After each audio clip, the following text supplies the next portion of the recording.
Wide area surveillance. What is wide area surveillance?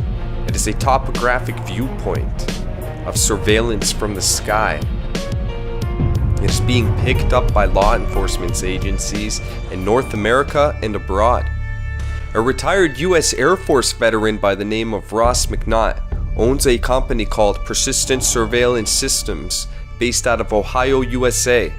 On the Persistent Surveillance Systems website, it writes, quote, "Persistent Surveillance Systems provides wide area surveillance sensors and services that enable continuous second-by-second video monitoring of a city-sized area."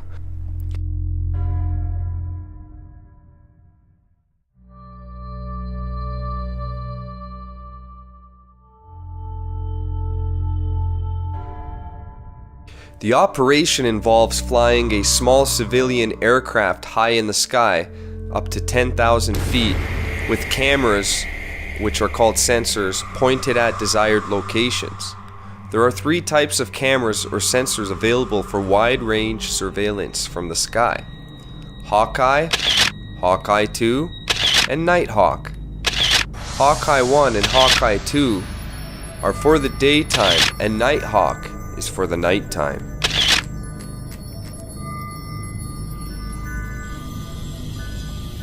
These systems cost less than a price of a single police helicopter and cost less for an hour to operate than a police helicopter. But at the same time, it watches 10,000 times the area that a police helicopter could watch. The wide area surveillance systems have already been used in American cities such as Baltimore, Dayton, Philadelphia, and most recently in Compton. I'm coming straight out of Compton. In Compton, they use the technology to solve crimes, especially violent crimes like murder. Quote, "We literally watched all of Compton during the time that we were flying, so we could zoom in anywhere within the city of Compton and follow cars and see people. Our goal was basically jump to where reported crimes occurred and see what information we could generate that would help investigations solve crimes." End quote. Was the old school 2-dimensional graphic computer game known as Grand Theft Auto a type of predictive programming?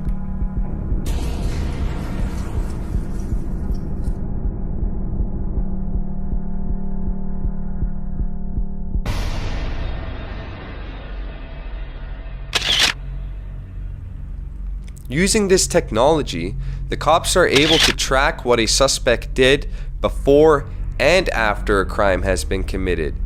They can follow them back to where they were before the crime happened, and then they can follow them to where they went after the crime happened.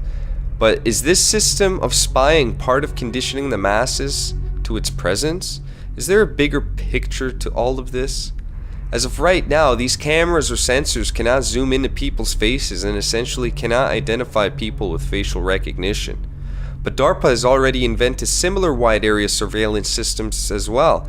They use unmanned aerial vehicles to spy on society from the sky. This is the next generation of surveillance. For the first time, we actually have permission from the government to show the basic capabilities.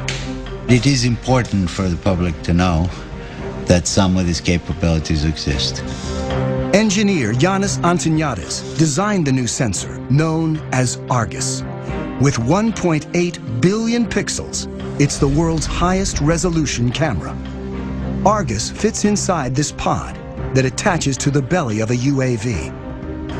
Also known as Wide Area Persistent Stare, Argus is the equivalent of having up to 100 predators look at an area the size of a medium-sized city at once. This image was taken 17,500 feet above Quantico, Virginia, and covers 15 square miles. This whole image is at a very, very fine resolution.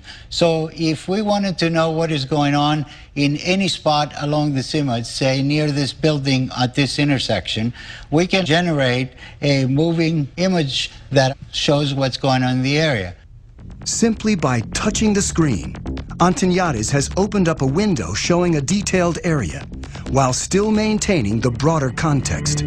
And everything that is a moving object is being automatically tracked. The color boxes represent that the computer has recognized the moving objects. You can see individuals crossing the street. You can see individuals walking in parking lots.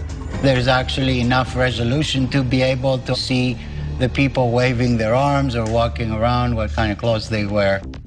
And you could pick the location of where you produce these images anywhere in the entire field. The persistent surveillance camera resolution is up to 200 megapixels, where the DARPA's camera resolution is up to 1.8 gigapixels. That's a big difference. Combine the wide area surveillance systems from the sky with extensions of the government being able to turn on webcams, cell phone cams, and utilize CCTV cams, we are stepping into a completely surveillance state where literally everything you do is recorded, tracked, and stored into a supercomputer database. Not one move you make will be private, literally. This is far worse than what is depicted in George Orwell's novel 1984. It's a good thing they are solving crimes with this technology, but isn't this an invasion of privacy? Isn't this crossing the line?